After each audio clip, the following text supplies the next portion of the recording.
மலேசிய தமிழ் சமய தலைவர் தமிழ் திரு கணேசன் அவர்கள் தமிழ் தேசிய பேரியக்க தலைவர் பேராசர் பே மணியரசன் அவருக்கு சாதனையும் பொன்னாளையும் போட்டி சிறப்பு செய்வார்.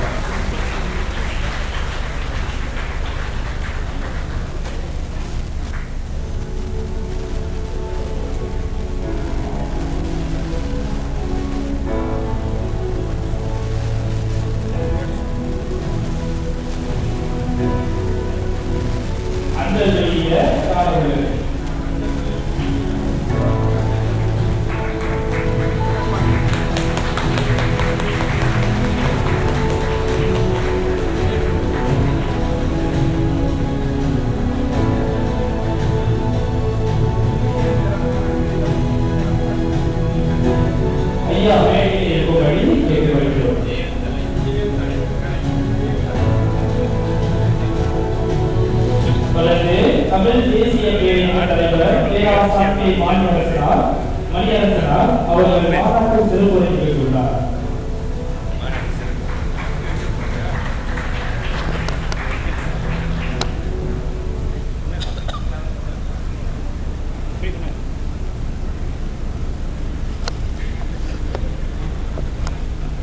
அன்பார்ந்த தமிழ் சொந்தங்களே, ஆழக்கடல் நம்மை பிரித்திருந்தாலும் அன்னை தமிழ் நம்மை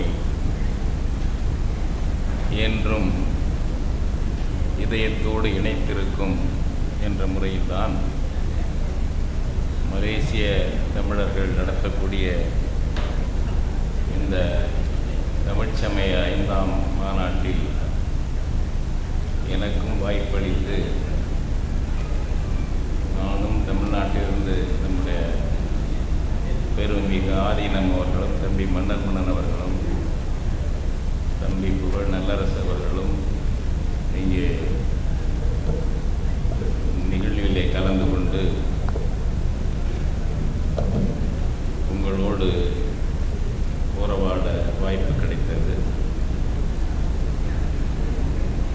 மலேசிய தமிழ் சமய பேரவையினுடைய பொறுப்பாளர்களாக இருக்கக்கூடிய ஏடலர் ஐயா தமிழ் திரு கலையரசு கலிபெருமாள் அவர்களே,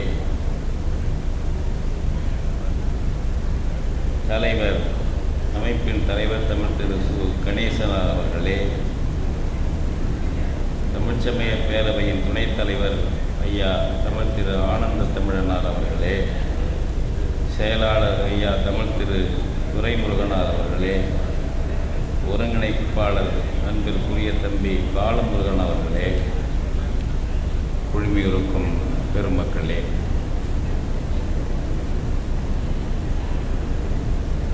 மலேசியாவில் வாழ்ந்தாலும் வேறு எந்த மண்டலத்தில் வாழ்ந்தாலும் தமிழர்களாக வாழ்ந்து கொண்டு தமிழ் உறவோடு உணர்ச்சியோடு திகழ்கிறார்கள் என்பதை நாங்கள் பல நாடுகளுக்கு போகும்போது பார்த்திருக்கிறோம். மலேசியாவிலே வாழக்கூடிய தமிழர்களுக்கு அவருடைய முன்னோருக்கு மூல தாயகம் தமிழ்நாடு, ஆனால் உங்களுக்கு மலேசியா தான் தாயகம். ஆமாம், தமிழர்களுக்கு உலகத்தில் பல தாயகங்கள் இருக்கின்றன. மலேசியா, சிங்கப்பூர், இப்படி பல தாயகங்கள் காலங்காலமாக தமிழர்கள் வாழ்ந்து வரும் தாயகங்கள். இந்த மண்ணை திருத்தி வளப்படுத்தி தொழில் மயப்படுத்தி மேம்படுத்த உயிரை கொடுத்த உழைப்பை கொடுத்த தமிழர்களின் வாரிசுகள் வாழ்ந்து கொண்டிருக்கிறீர்கள். எனவே மூலத்தாய் தமிழ்நாட்டிலிருந்து நாங்கள் அவ்வப்பொழுது வந்து கலந்து கொண்டு உறவாடுவது என்பது உங்களுக்கும் எங்களுக்குமான உறவு உறவை மேம்படுத்துவது, நாம் ஒருவரை ஒருவர் மேலும் ஊக்கப்படுத்துவது, நம்முடைய தாய்மொழியை மேலும் பலப்படுத்துவது என்ற பணிகளுக்கு பயன்படும். மனிதர்கள் நாடுகள் கடந்து போனாலும் அவர்கள் உள்ளங்களில் இனத்தையும் மொழியையும் ஆன்மீகத்தையும் இணைத்தே கொண்டு செல்கிறார்கள். தனியே சுமந்து செல்ல வேண்டியதில்லை. அவர்கள் உடம்போடு உள்ளத்தோடு அவை இணைந்து வருகின்றன. அந்த வகையில் தான் இங்கே தமிழர் ஆன்மீகம் என்பது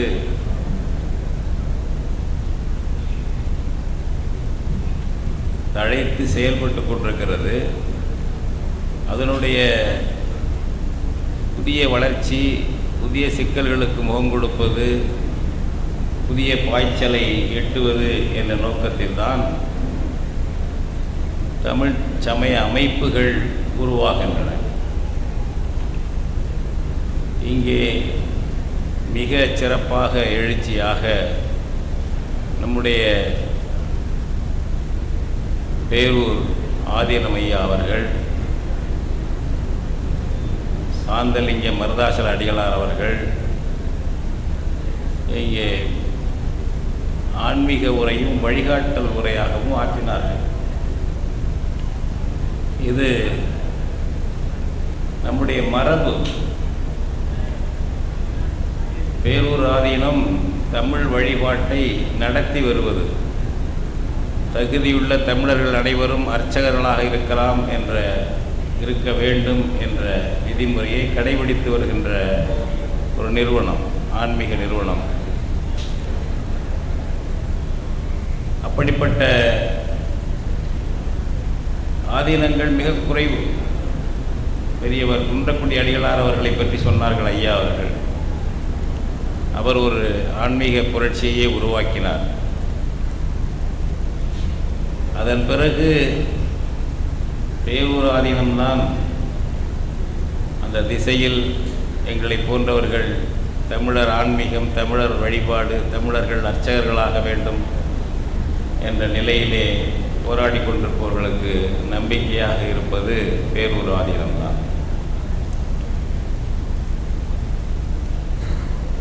இங்கே நம்முடைய ஆன்மீகம் என்பது நம்முடைய முன்னோர்கள் காட்டியிருக்கின்ற வழிகளை பின்பற்றினால், அதன் வழியாக நாம் சென்றால் இந்த ஆன்மீகத்தை வெளியிலிருந்து வந்து நம்மை பீடித்திருக்கும் தொற்று நோய்கள் அண்டாமல் தடுத்திருக்க முடியும். பெரிய சிக்கல் இதுதான். வெளியிலிருந்து வரக்கூடிய தொற்று நோய்கள் தான் வர்ணாசிரமம், ஜாதி, போக்குவரத்து எல்லாவற்றையும் வைத்து ஒட்டுமொத்த தமிழர்களை கீழ்ப்படுத்தி, தமிழர்களுக்குள் 1000 ஜாதிகளை, வர்ணங்களை கொண்டு வந்து சிதைத்து சின்னாபின்னப்படுத்தி நம் எல்லோருக்கும் அவர்கள் எஜமானர்களாகி அவர்களை நாம் சாமி சாமி என்று சொல்லக்கூடிய அளவுக்கு போய் ஒரு கீழ்நிலை அடைந்ததற்கு ஆன்மீகத்தில் ஏற்பட்ட வீழ்ச்சியும் ஒரு காரணம். ஆன்மீகத்தில் வீழ்ச்சி ஏற்படும் பொழுது, தமிழர் மெய்யியலில் வீழ்ச்சி ஏற்படும் பொழுதெல்லாம் ஆன்மீக புரட்சியாளர்கள் எழுந்தார்கள். நாமார்க்கும் பிடியல்லோம் நமனை அஞ்சோம் என்று அப்பர் முழங்கினார் என்றால் அது ஒரு புரட்சி குரல். அது ஒரு புரட்சி குரல். வெறுமனே கடவுள் வாழ்த்து மட்டுமல்ல, அப்படித்தான் நாமார்க்கும் குடியல்னா நரகத்தில் இடர்படும். எங்களுக்கு நரகம் கிடையாதுடா. தமிழர் மெய்யியலை ஏற்றுக்கொண்டவர்களுக்கு நரகம் கிடையாது என்று துணிச்சலாக சொன்னாங்க. உனக்கு பணியோம், சும்மா தோண நிற்கல அவர், ஏமாப்போம் பிணியறியோம், பணிவோம் அல்லோம், உனக்கு கீழ்ப்படிய மாட்டோம் இது என்ன சாதாரண கடவுள் வாழ்த்தாது? எண்ணி பாருங்கள். உனக்கு கீழ்ப்படிய மாட்டோம், உனக்கு கீழ்ப்பட்ட குடி நாங்கள் அல்ல, நாமார்க்கும் குடியல்லோ. இந்த கிளர்ச்சி தொடர்ந்து வருகிறது. அடிகளார் சொன்னார்கள், தமிழில் பாடக்கூடாது. ஜைன மதம் வந்தது, வேறு மொழியை திணித்தார்கள். அப்பொழுதுதான் பிராமண குடும்பத்தில் பிறந்த ஞானசம்பந்தர் நாளும் இன்னிசையால் தமிழ் பாடும் ஞானசம்பந்தன் என்று தன்னை பெருமையாக சொல்லிக் கொண்டார். கிளர்ச்சி, ஒரு சமூக புரட்சி. சொர்க்கத்திற்கு அழைத்து செல்லுகிறேன், நரகத்தில் இருந்து உங்களை தப்பிக்க வைக்கிறேன் என்று சொல்லிக் கொண்டிருக்கின்ற ஆன்மீக உபன்யாசம் மட்டுமல்ல, நம்முடைய ஆன்மீகம். வாழ வழிகாட்டுவது, குடும்ப வாழ்வை செப்பனிடுவது, இறைவனை அம்மையாய் அப்பனாய் அன்புடைய மாமனாய் மாமியாய் பார்ப்பது, இந்த உறவில் மேம்பாடு காண்பது, உறவை சீர்படுத்துவது, அயலார் ஆதிக்கத்தை முறியடிப்பது, இதெல்லாம் தான் நம்ம. அப்பர் காலத்தில், ஞானசம்பந்தர் காலத்தில் எழுச்சி பெற்றது, பிறகு வீழ்ச்சி அடைந்து விட்டது. பிறகு அடிமையாகவும் போனோம் அயலாருக்கு. அந்த நேரத்தில் எழுந்த ஒரு மறுமலர்ச்சி ஆன்மீகம், வள்ளலார் கொண்டு வந்த சமரசுத்த சன்மார்க்கம். வள்ளலார் வேத ஆகமங்கள் என்று வீண்வாதம் ஆடுகின்றீர், வேத ஆகமங்களின் விளைவு அறியீர், சூதாக சொன்னதெல்லாம் உண்மை நிலை தோன்ற உரைக்கவில்லை, என்ன பயனோ இவை என்று கேட்டார். நால் வர்ணம் மேல் வர்ணம் தோல் வர்ணம் பேசாதே என்று பாடினார். சாதியிலே, மதங்களிலே, சமய நெறிகளிலே, சாத்திர சண்டையிலே, ஆதியிலே அபிமானித்து அலைந்து அழியாதீர் உலகத்தீரே என்று சாதியை சாடினார். நால் வர்ணத்தோடு மோதினார் வள்ளலார். புரட்சி இல்லையா? இதெல்லாம் எங்கோ மைசூர் பக்கத்திலிருந்து வந்த ஒரு பெரியவர் தமிழர்களுக்கு சொல்லிக் கொடுத்தாரா? எங்கள் வடலூர் வள்ளலார் சொன்னார். நாம் சரியாக பின்பற்றவில்லை. பெரும் பெரும் பீடங்களாக அவர்கள் இருந்தார்கள். வள்ளலார் சொல்வதெல்லாம் அது அருட்பா அல்ல என்று பேசி நம்மவர்களையே தூண்டிவிட்டார்கள். துணிந்து நின்றார். கருணையில்லா ஆட்சி கடுகி ஒழிக என்றார். ஆட்சிக்கு எனக்கு சம்பந்தம் இல்லைன்னு இருக்க மாட்டாங்க நம்ம சாமிகள்லாம். கருணையில்லா ஆட்சி கடுகி ஒழிக. 21ஆம் நூற்றாண்டில் முழக்கம் கொடுப்பது போல வள்ளல் பெருமான் அந்த காலத்திலே 19ஆம் நூற்றாண்டில் முழக்கம் கொடுத்தார்.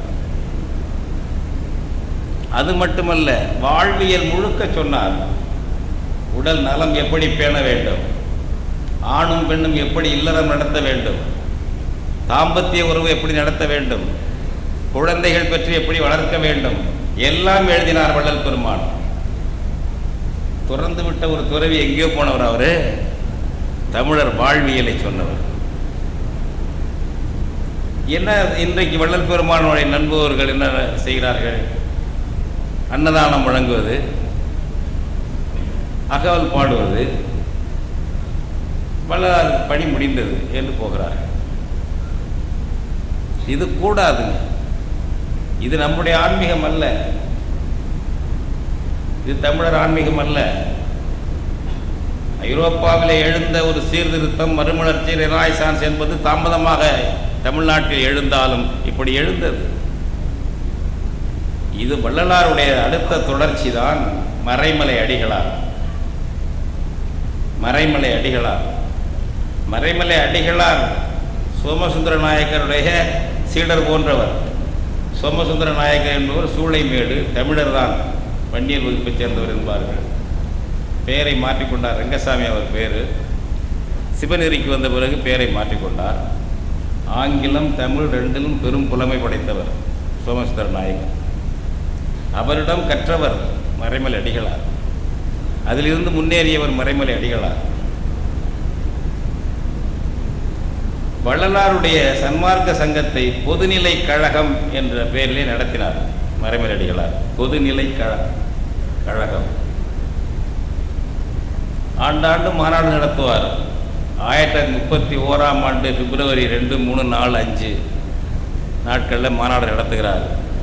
பல்லாவரத்தில் மறைமலடிகள் தீர்மானம் போடுகிறார்கள். கடவுள் வணக்கத்துக்கு போகும் பொழுது வரிசைப்படி எல்லாரும் நின்று வணங்க வேண்டும். உயர்வு தாழ்வோ பிறப்பு அடிப்படையவோ கடைபிடிக்க கூடாது.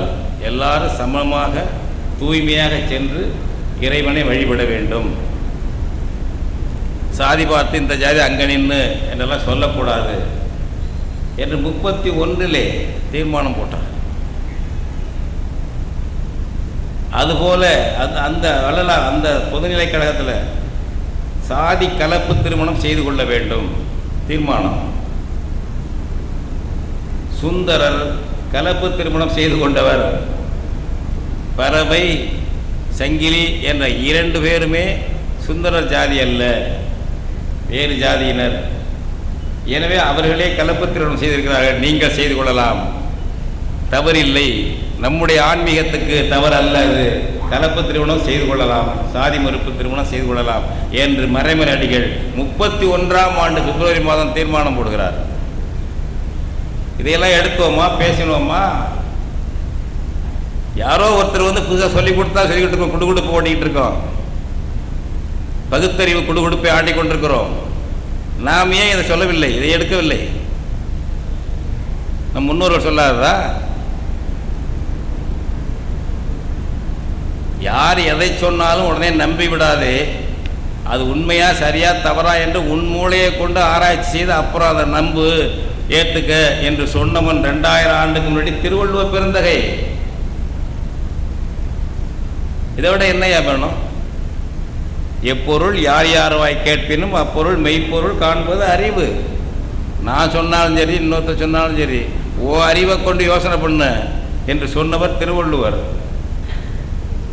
அவர் பிறந்த இனம் தமிழ் இனம். நாம் இதெல்லாம் விட்டு விடுறோம். விட்டுட்டு தொண்ணாதுக்கு நிற்கிறது. நமக்குள்ள இன்னைக்கு எஞ்சாதிக்கு இவர் சாதி இழிவென்று சண்டையிட்டு பஞ்சாகி போனாரடி சகியே என்று பாவேந்தர் பாடினார். அதுதான் இன்னைக்கு சாதி இருக்கின்றது என்பானும் இருட்டறையில் உள்ளதடா உலகம், சாதி இருக்கின்றது என்பானும் இருக்கின்றானே, மறுட்டுகின்ற மதத்தலைவர் வாழ்கின்றாரே, வாயடியும் கையடியும் மறைவதனால் என்று பாவேந்தர் பாடினார். இந்த பாட்டுக்கும் வள்ளலார் கொள்கைக்கும் ஒன்றும் மாறுபாடு கிடையாது. மறைமலடிகளாருடைய கொள்கைக்கும் இந்த பாவேந்தர் பாட்டுக்கும் ஒன்றும் முரண்பாடு கிடையாது. ஆனால் நாம் எங்கிருந்தோ வந்தால் உடனே அதை பின்பற்றுகிறோம். இன்றைக்கு பாருங்கள், இன்றைக்கு தமிழ்நாட்டில் நினச்சி பாருங்கள், ஒரு தாடி போட்டு ஒரு படம் இருக்கும், சீரடிங்கிறாங்க, பேரடிங்கிறாங்க, தெரியாது. ஜிக்கி முக்கி கல், ஜக்கி முக்கி கல் எல்லாம் இன்னைக்கு கூறு தமிழ்நாட்டிலிங்க. ஏன் வள்ளலாரை விட யார் சீர்திருத்தம் சொல்லிட்டாங்க? அதில் மறைமலடிகளார் யார் சொல்லிட்டாங்க? நம்ம மெய்யல்ல. இதுக்கெல்லாம் வேறாக திருமூலர் இருந்திருக்காரு. நீ கோயிலில் போய் வழங்க வேண்டாப்பா, உடம்பே ஆலயம் தாண்டா, உன்னையே நீ கோயில் ஆய்க்கொள் என்று சொல்லுகிறாரு. வாழ்வியலுக்கு அவ்வளவு சொல்லியிருக்காங்களே. இங்கிருந்து சொல்வதில்லை. இங்கேருந்து யார் வந்தாலும் அது எடுக்காது, வெளியிலேருந்து வரணும். அரசியலா வெளியிலேருந்து வரணும், அடுத்த இடத்துலேருந்து வரணும். திரைப்படமா அடுத்த இடத்துலேருந்து கதாநாயகன் வரணும். ஆன்மீகமா அடுத்த இடத்துலேருந்து அடுத்த நாட்டிலேருந்து வரணும். இங்கேருந்து இருக்கக்கூடாது. என்ன அது? ஏன் இந்த சீர்கேடு? இதையெல்லாம் தான் எண்ணி பார்க்கணும். நம்முடைய ஆன்மீகம் அவ்வளவு, இன்னும் சொல்ல போனால் கடவுள் இல்லை என்று சொல்வதற்கு நமக்கு உரிமை உண்டுங்க நம்ம ஆன்மீகத்தில். ஆமாம், இருக்குன்னு சொல்லலாம், இல்லைன்னு சொல்லலாம். ஓ நிலையை எப்படி பாம்பா நம்ம பார்க்கும் பொழுது இன்னும் கம்பர் சிறப்பாக சொல்லிவிடுவார். பட்டவர்த்தமாக கம்பர் சொல்கிறார். யுத்த காண்டத்தினுடைய கடவுள் வாழ்த்தில் சொல்வார், ஒன்றே எண்ணின் ஒன்றேயாம், பலவென்றுரைக்கின் பலவேயாம், அன்றே எண்ணின் அன்றேயாம், ஆம் என்றுரைக்கின் ஆமேயாம், இன்றே எண்ணின் இன்றேயாம், உளதென்றுரைக்கின் உளதேயாம், நன்றே நம்பி குடிவாழ்க்கை நமக்கிங்கென்னோ பிழைப்பம்மா. கடவுள் வாழ்க்கையே இப்படி இருக்கு, நம்ம பொழப்பு என்ன வருதுயா என்று கம்பர் சொல்லுகிறார். இந்த ஜனநாயகம் நமக்கு உண்டு. நம்ம ஆன்மீகத்தில் கம்பர் என்ன நாத்திகரா? நம்முடைய ஆத்திகம் என்பது, நம்முடைய இறைமை என்பது, இறை நம்பிக்கை என்பது ஜனநாயக பூர்வமானது. நீ சொல்லலாம், கடவுளே கூட திட்டலாம், திட்டுறது இல்லையா? சாதாரண மக்கள் திட்டுறது இல்லையா? உரிமையா? உறவு அது போன்ற ஒரு ஆய்வு. இன்னும் சொல்ல போனால் உச்சநீதிமன்ற தீர்ப்பே இருக்கிறது. இந்து மதம் என்பது ஒரு வெள்ளைக்காரன் வச்ச பேரை தவிர அது ஒரு ஹோமோஜீனியஸ் ஒரு ரிலீஜியன் கிடையாது. அது ஒருத்தரால் அல்லது ஒரு கோட்பாட்டால் உருவாக்கப்பட்டதல்ல. ஒரு தொகுப்பினுடைய பேர். அவங்க என்ன சொல்கிறதுன்னு வெள்ளைக்காரனுக்கு தெரியல. இதெல்லாம் சிந்து சமவெளியை வச்சு கிரேக்கர்களும் ஈரானியர்களும் ஹிந்துன்னு சொல்லிட்டாங்க. அதை வச்சு தான் இங்கே ஹிந்துன்னு சொல்கிறான். இந்தியாங்கிற பேரும் அதை வச்சு தான் வச்சது. எனவே இந்த மதத்தில் ஒரு வழக்கு வந்துச்சு, வாரிசுரிமையெல்லாம் வந்துச்சு வழக்கு. சுப்ரீம் கோர்ட் 2 தடவை தீர்ப்பு சொல்லிட்டாங்க. ஒரு கலப்பு திருமணம் பண்ணிட்டார் ஒருத்தர். கணவர் இந்து, பெண் கிறிஸ்டின். சொத்துரிமை இந்துப்படி கொடுக்குறதா இல்லையா? கொடுக்கலாங்கிறாங்க. சுப்ரீம் கோர்ட்டுக்கு போனால் கொடுக்கப்படாதுன்னு போனாங்க. அது கிறிஸ்டின் இந்து வாரிசுரிமை செல்லாது. சுப்ரீம் கோர்ட்டை அடித்து சொன்னாங்க, இந்து மதத்தில் இதெல்லாம் கொடுக்கலாம்ப்பா, எல்லா உரிமையும் எல்லா மதம் உள்ள எந்த ஜனநாயக உரிமையும் எடுக்கலாம். நீ கடவுள் இல்லை என்று கூட சொல்லலாம், இந்து மதத்தில் இருக்கலாம். கிறிஸ்டின் பொண்ணை கல்யாணம் பண்ணிக்கிட்டவன் இந்து மதத்தில் இருக்கலாம் அப்படின்னா சுப்ரீம் கோர்ட் தீர்ப்பு. இருக்கலாம், தப்பு கிடையாது. மறுபடி இப்போ 95 ஒரு தீர்ப்பு வந்திருக்கு, உச்சநீதிமன்ற தீர்ப்பு. கடவுள் இருக்கு என்பவரும் இருக்கலாம் இந்து மதத்தில், இல்லை என்பவரும் இருக்கலாம். இப்போ நாம் கடவுள் இல்லைன்னு சொன்னேன்னு வச்சுக்கோங்க, என்னை இந்து மதத்தை விட்டு நீக்குவதற்கு யாருக்கு அதிகாரம் இருக்கிறது? யாருக்கு இல்லை. நீங்களா வேணா யாரும் சில பேர் உறவை துண்டிச்சுக்கலாம். கடவுள் இருக்கு, கடவுள் இல்லை என்று சொல்வது அவரவருடைய உரிமை. கிட்டத்தட்ட இந்த ஜனநாயக உரிமையை நம்முடைய தமிழர் மெய்யில், நம்முடைய தமிழர் ஆன்மீகத்தில் அப்படியெல்லாம் கொடுத்துருக்காங்க. வானாகி மண்ணாகி வழியாகி ஒளியாகி ஊனாகி உயிராகி உண்மையுமாய் இன்மையுமாய். என்ன அர்த்தம் இருக்கு? உண்மையாகவும் இருக்கிற, இல்லாமல் இருக்கிற அந்த ஜனநாயகம். இதை விட்டுட்டு அங்கே போகிறேன் இங்கே போகிறேன்னு சொல்கிற போகிறதும் தேவையில்லை. கடவுள் வழிபாட்டுக்காக போகிறதும் இந்த சுதந்திரம் இங்கே இருக்கிறது. ஆனால் இதில் வர்ணாசிரமம், இதில் ஜாதி ஒடுக்குமுறைகள். இன்றைக்கி பிள்ளைகள் கொலை செய்யப்படுகிறார். ஜாதி மாதிரி காதலித்தால் கொலை செய்யப்படுகிறார்கள். அந்த பெண் பிள்ளைகள், அந்த ஆண் பிள்ளைகள் கொலை செய்யப்படுகிறார்கள் தமிழ்நாட்டில். இவ்வளோ பேர் இருந்து என்ன செய்யறது? பட்டுக்கோட்டையார் மகன் நம்ம ஒரு திரைப்பட பாட்டு தான் ஞாபகம் வரும். சித்தர்களும் யோகிகளும் சிந்தனையில் ஞானிகளும் புத்தர் இயேசு காந்தி முதல் எத்தனையோ பேர் வந்தாங்க, எழுதி வச்சாங்க, எல்லாம் தான் படிச்சிங்க, என்ன பண்ணி கிழிச்சிங்க அப்படின்னு வரும் அந்த பாட்டு. பட்டுக்கோட்டையார் பாட்டு. இவ்வளவு சொல்லி என்னங்க? சாதியின் பேராலே வீதிகள் எரிகின்றன இன்றைக்கும் தமிழ்நாட்டிலே. ஒரு தமிழச்சி சாதி மாதிரி காதல் பண்ண முடியவில்லை, திருமணம் செய்ய முடியவில்லை. யாரையோ குறை சொல்லிக் கொண்டு இருப்பது நம்மையே நாம் உள்நோக்கி திறனாய்வு செய்ய வேண்டும். இவரால் கெட்டோம், அவரால் கெட்டோம், கெடுத்தவர்கள் உண்டு. அது இந்த அரங்கத்தில் நாம் பேசக்கூடாது. ஆனால் நாம் ஏன் கெட்டோம்? நமக்கு இவ்வளவு அறிவு, இவ்வளவு பெரிய முன்னோர்களை உள்ளவர்கள், ஆசான்களை உள்ளவர்கள், நம்ம எங்கே போச்சு நம்ம அறிவு? ஏது எவ்வளவு மோசமாக இன்னைக்கு சாதிய கொடுமைகள் இருக்கிறது தமிழ்நாட்டிலே.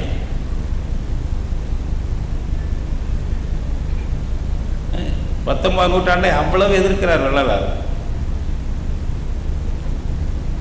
இன்று வரை அது தீவிரப்பட்டிருக்கே தவிர பெரிய அளவு குறையவில்லை.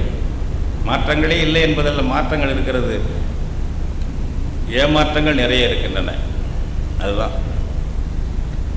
எனவே இதில் இருந்தெல்லாம் ஒரு படிப்பினை பெற்று தமிழர் சமயத்தை வாழ்வியலோடு நடைமுறையோடு கொண்டு வர வேண்டும்.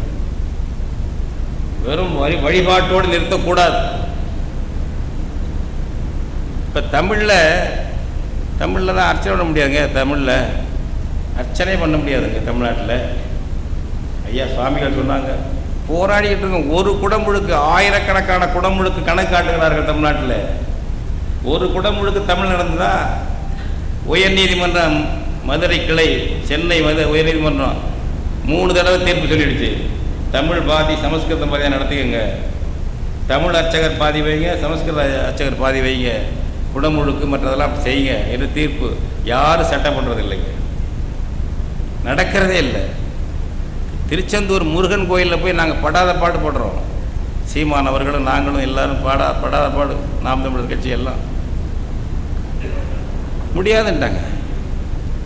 தமிழில் இல்லை, சும்மா அந்த பிரகாரத்தில் ஓதுவார நிறுத்தி ஒலிபெருக்கில் பாட வைக்கிறது.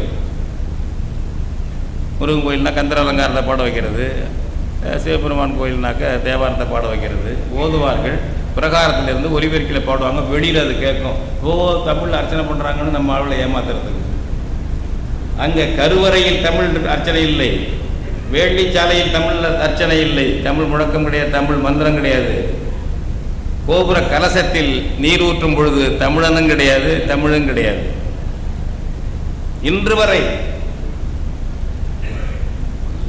கோலோச்சுகிறது. அன்னை தமிழ் அர்ச்சனை என்று தொடங்கினார்கள். எங்கே? மயிலாப்பூர் எதிர்த்தவுடன் அப்படியே மயங்கி விட்டு விட்டார்கள். அதை அப்படியே விட்டு விட்டார்கள்.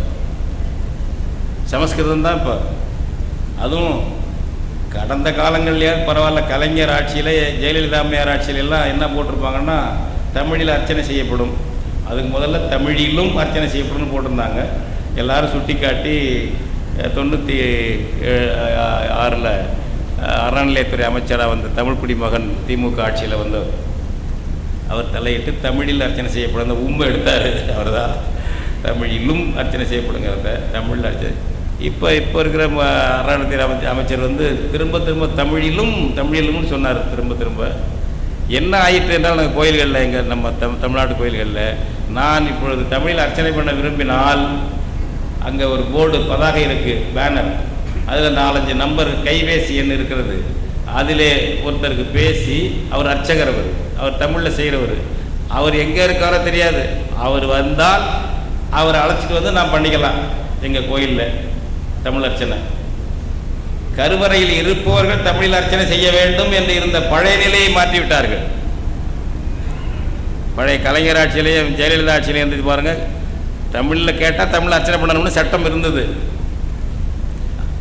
அதை மாற்றி இப்பொழுது ஃபோன் பண்ணி வெளியிலேருந்து அழைச்சிட்டு வா அர்ச்சகரை, அவர் வந்தால் நீ பண்ணலாம். கருவறையில் இருக்கும் பூசகர், அர்ச்சகர், அவரை போய் நீ தமிழில் பண்ண சொல்லக்கூடாது. இப்போ சட்டங்க, விதிமுறை.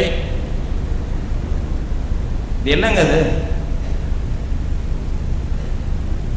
எனக்கு இப்போ நம்ம பத்துமலை முருகன் கோயிலுக்கு போன தடவை வந்தபோது போனேன். அந்த 172 அடியா கடந்து, இந்த தடவை மேலே ஏற முடியலை. நம்ம நண்பர்கள்லாம் போயிட்டு வந்தாங்க. போன தடவை போகும்போது 23 உலகத்தமிழ் ஆராய்ச்சி மாநாட்டுக்கு வந்தபோது, அப்போ போன போது அங்கே அர்ச்சகர் இருந்தாங்க. யார் தம்பி எந்த ஊருங்கன்னு கேட்டோம். ஆனால் ஸ்ரீவில்லிபுத்தூர் பக்கத்துலேருந்து வந்திருக்கோம் ஐயா அப்படின்னாரு. எல்லாம் பிராமணர் அல்லாத தமிழர்கள். வாழ்த்துக்கள் தம்பியெல்லாம், வணக்கம். எங்கள் ஊரில் அப்படி பார்க்க முடியாது, இங்கேயாவது மலேசியாலையாவது இருக்கீங்க, தமிழர் அர்ச்சனை பண்ணுறீங்க, வாழ்த்துக்கள் அப்படின்னு சொல்லிட்டு வந்தோம். அந்த தம்பிகள் 2 பேர் இருந்தாங்க. அவங்க எடுத்து எனக்கு ஒரு சார்பிலே ஒரு துண்டை போற்றி மரியாதை பண்ணாங்க. இன்றைக்கி காலையில் துர்க்கையம்மன் கோயிலுக்கு போனோம். இங்கே தான் பத்துமலையில் போனோம்னா பூசாரி கொடுத்தாரு, அர்ச்சனை பண்ணாருங்க. அர்ச்சனை பண்ணாங்க, கொடுத்தாரு. உடம்புல பூணூல் இல்லை. என்னங்க எந்த ஊருங்க என்னன்னு கேட்டேன். கும்பகோணம் ஐயா அப்படின்னாரு. நம்ம மொழியில் சொன்னார், வாழ்த்துக்கள் அப்படின்ட்டு. பரவாயில்ல, மலேசியாவில் அப்படி இருக்க. எங்கள் ஊரில் கொஞ்சம் இதாகிடுச்சுன்னு வச்சுக்கோங்க, கொஞ்சம் பிரபலம் ஆகிடுச்சுனாக்கா அங்கே நம்ம ஆளுகளை விரட்டிடுவாங்க. நம்ம ஆளுகளே விரட்டிடுவாங்க, யாரும் இல்லை. நம்ம ஆளுகளே கொஞ்சம் பிரபலம் ஆகிட்டா போகுது. முனியாண்டி கோயில்னு வச்சுக்கோங்க, அது கொஞ்சம் மக்கள் அதிகம் தான் முனீஸ்வரர் ஆகிடுவார். ஆமாங்க, நாங்கள் என்னத்தை சொல்கிறது? எப்படி ஆன்மீகத்தில் மிக மோசமாக அயலார் ஆதிக்கம் வருகிறது. ஆன்மீகத்தில் வீழ்ந்ததுனால்தான் நம்மகிட்ட 1000 ஜாதி அடிமைத்தனம் எல்லாம் வந்து சூத்திரப்பட்டம் வந்து அதில் தான். ஞாபகம் வச்சுக்கோங்க, ராஜேந்திர சோழன் சொல்கிறோம் பேசுகிறோம், அவங்க கணக்கில் சூத்திர அரசன், சத்திரியன் கிடையாது. ராஜேந்திரன் தமிழ்நாட்டை சத்திரியன் கிடையாது. பிராமணால் இருப்பா, அடுத்தது சூத்ரால். சூத்ராளுக்குள்ள ஒரு சப் டிவிஷன் தான் பஞ்சமர். 2 வர்ணம் தான் இங்கே, 4 வர்ணம்லாம் கிடையாது. சும்மா சொல்லி கிடப்பாங்க நம்ம 4 வர்ணம் 4 வர்ணம். நம்ம 4 வர்ணத்தில் தகுதியே கிடையாது. ராஜராஜனா சூத்திர அரசன். ஆறுமுக நாவல் பெரியவர், அங்கே தான் அவங்களெலாம் கொஞ்சம் நெருக்கமாக இருந்தார். வள்ளலாரே ஏற்றுக்கிட்டார்.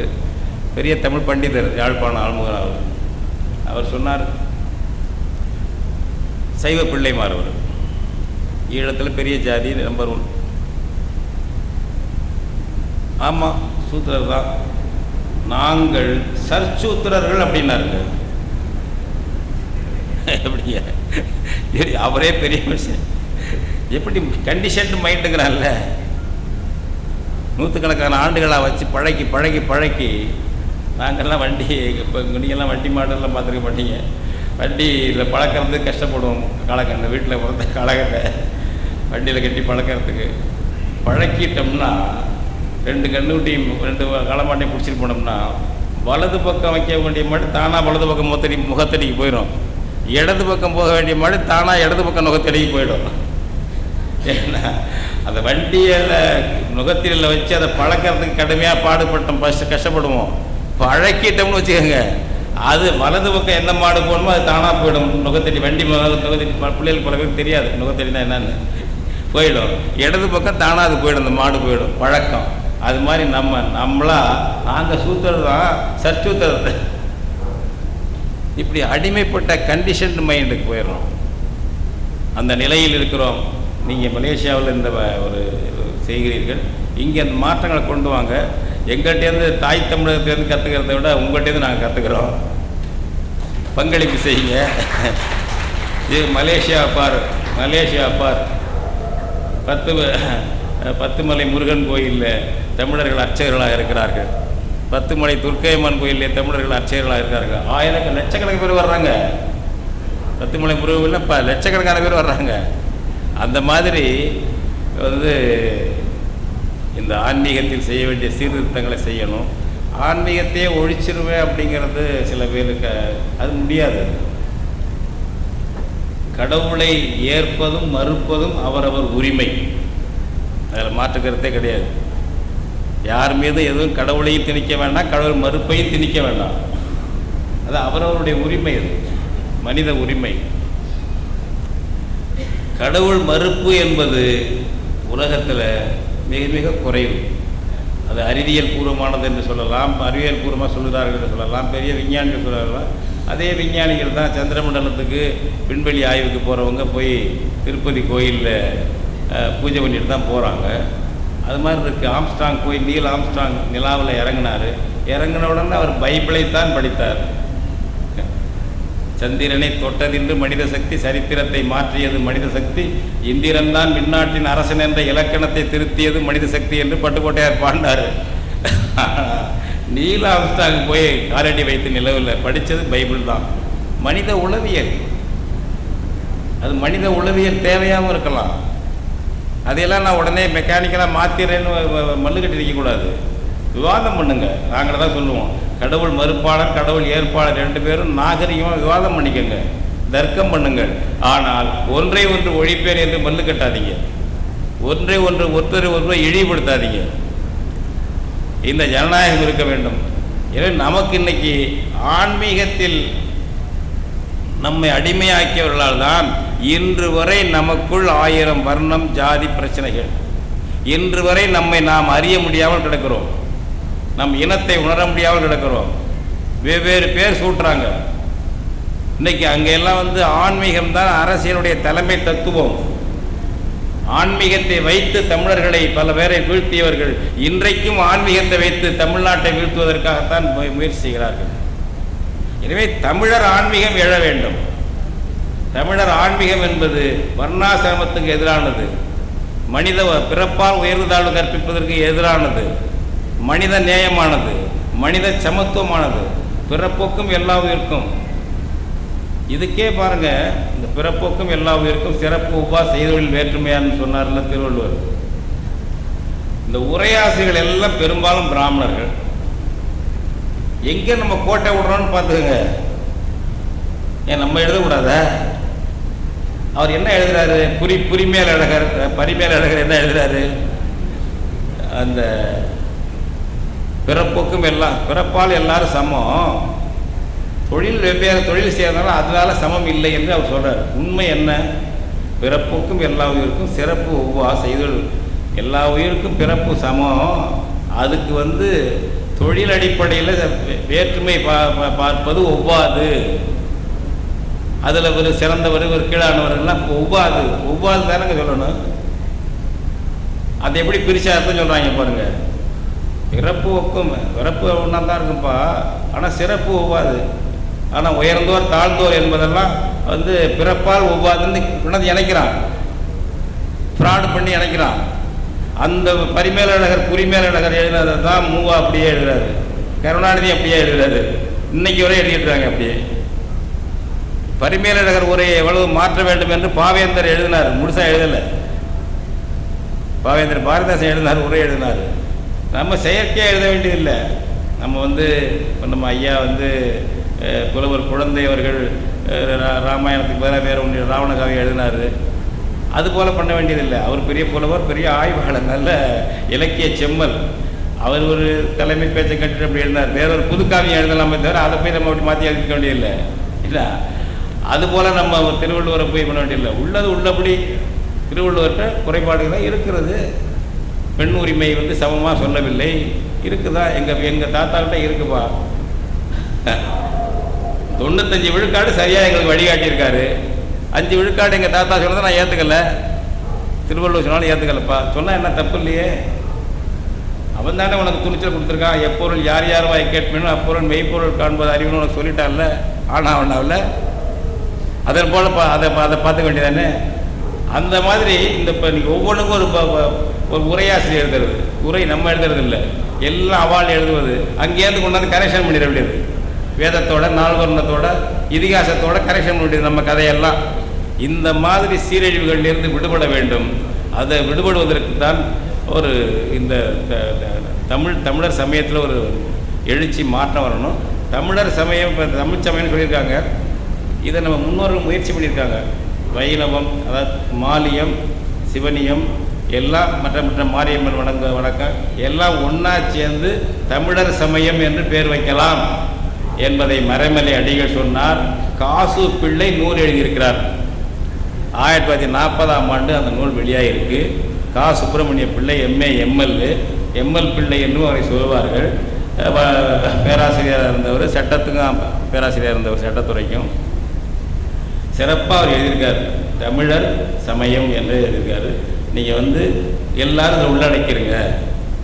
இப்போ நமக்கு ஒரு பொது சமயம் தேவைப்படுது. சிவனியமாக இருக்கட்டும், மாலியமாக இருக்கட்டும், இதெல்லாம் உள்ளடக்கி ஒன்று பொது தேவை. அந்த முயற்சி தான் இப்போ தமிழ் சமயம் இவங்க எடுத்துருக்கு. நீங்கள் எடுத்துக்கிறதா தான் உங்கள் முன்னோர்கள் இதை ஏற்கனவே சொல்லியிருக்காங்க. அவர் வந்து தமிழர் சமயம் சொன்னார்.